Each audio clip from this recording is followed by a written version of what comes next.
Namo tassa bhagavato arahato samma sambuddhassa. Namo tassa bhagavato arahato samma sambuddhassa. Namo tassa bhagavato arahato samma sambuddhassa. Buddhang dhammang sanghang namasami. I'd like to ask permission of Venerable Children, Geshe-la, all the other venerables and laity to speak. This is my, I think, perhaps my third or fourth visit as a monastic to Sravasti, and my first visit ever was as a young and pretty awkward teenager, really awkward, from Spokane, where I grew up.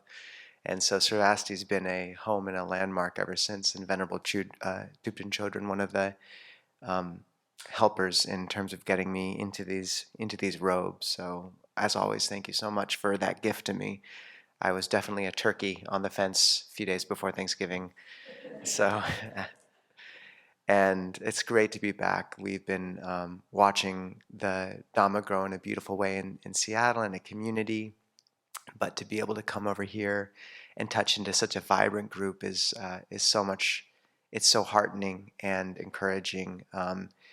And the full-length prostrations are like quite good exercise. I'd forgotten, so that's been nice. It's always interesting stepping into these weeks here or days and trying to figure out, trying to understand what we have particularly to learn from the Mahayana and the Vajrayana as Theravada practitioners.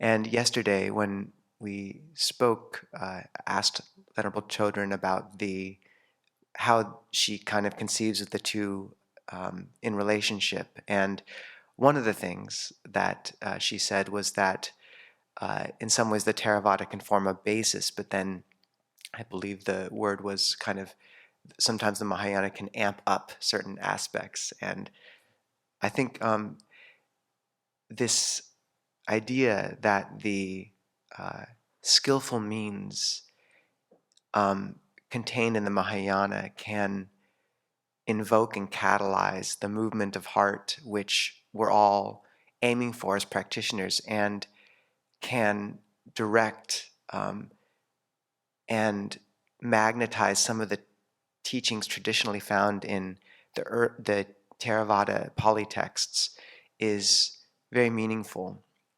The one that comes to mind most is this directive in the Four Noble Truths of the first noble truth to comprehend our pain and suffering, our brokenness, or rather dukkha, as the second arrow, and then the second noble truth of letting go of craving.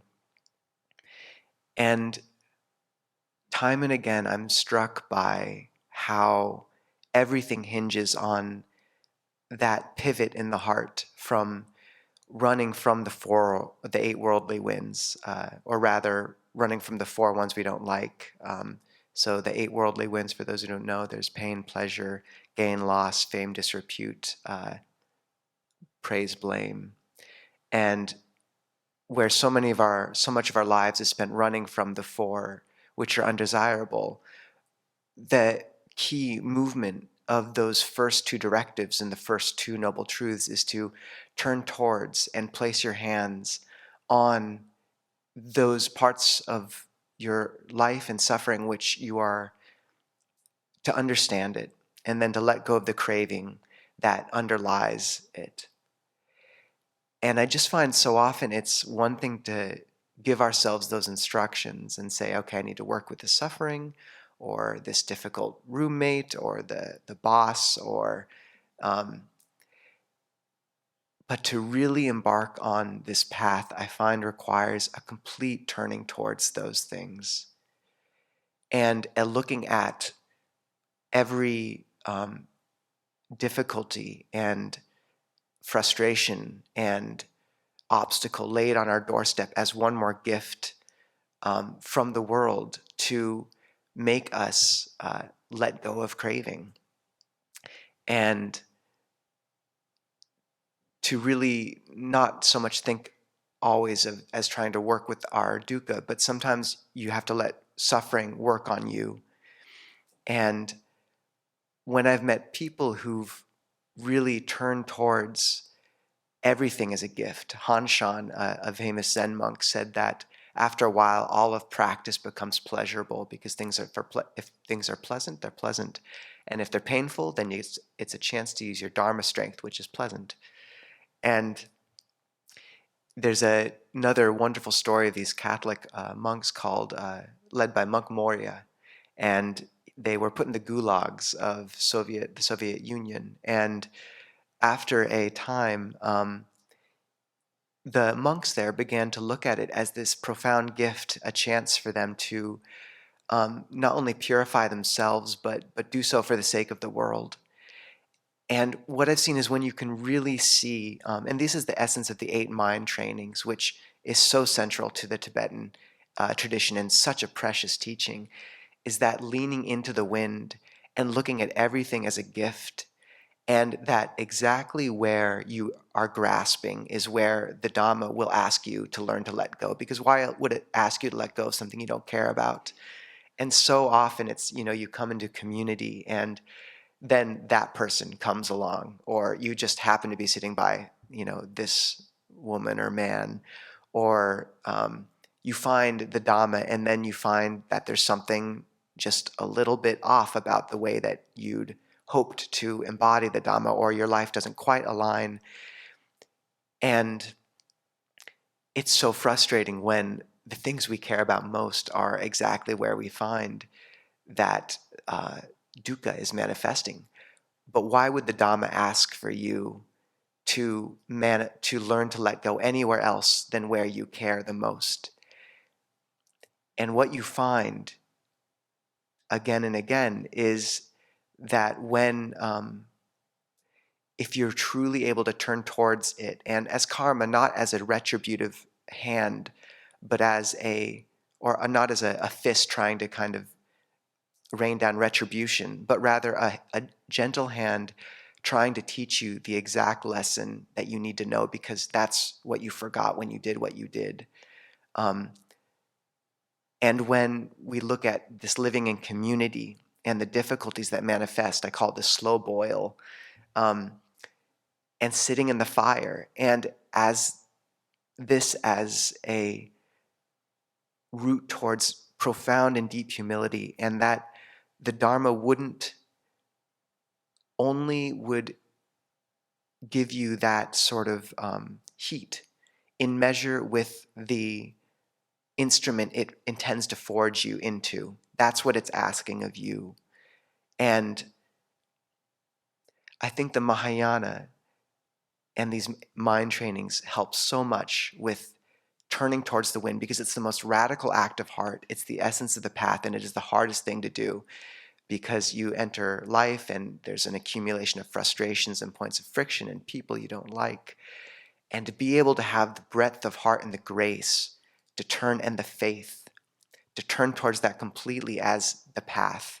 And faith is a self-fulfilling prophecy, because if you do that, then it all does become the path. And what you see in people who have been humbled by the world in that way and let go, really deconstructed the house completely, is a majesty of spirit that was hidden.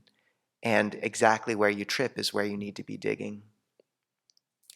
And with the Mahayana, I find that this looking at the bodhisattvas and the Buddha mind and these forces of goodness all around us are such a powerful way of us to make us look towards everything in the world, every challenge, as just one more emanation body, as one more lesson. Hegel said that evil lies in the gaze that sees evil all around it.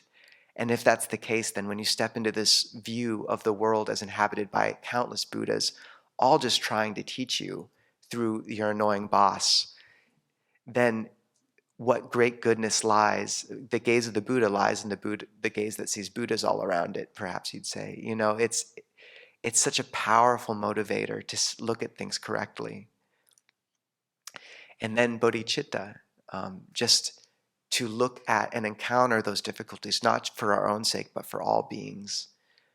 And I suppose when Geshe-la this morning was talking about the broken bowl, saying that there's these two levels of truth. There's the bowl, and then if you break it, there's still the gold, but the bowl is broken. I just think of us as all these broken bowls, and I think what the Mahayana does is it points out even more clearly the gold, the bodhicitta in all of us in these broken bowls. And it points out that the hammer that's breaking you isn't sort of a cruel hammer, it's Geshe-la with the hammer. and furthermore, if we learn to sit in the heat of living in community, I asked Longpa Pasana about living with other people once, and Ajahn Pasana, my teacher, said living with other people, it's terrible. Ah, ha, ha, ha.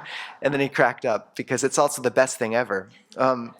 But to see those pieces of the bowl melt again and to be willing to sit in the fire, which is what a lot of the monks at CTTB refer to as meditation, sitting in the fire, until it's melted down into something which can be of true service for the world. What a gift. And every time I come here, I'm reminded of what beautiful instruments are being forged here. And it's such a blessing to come. And we hope many of you come and visit us over in Seattle. We have, we have rain, we have coffee.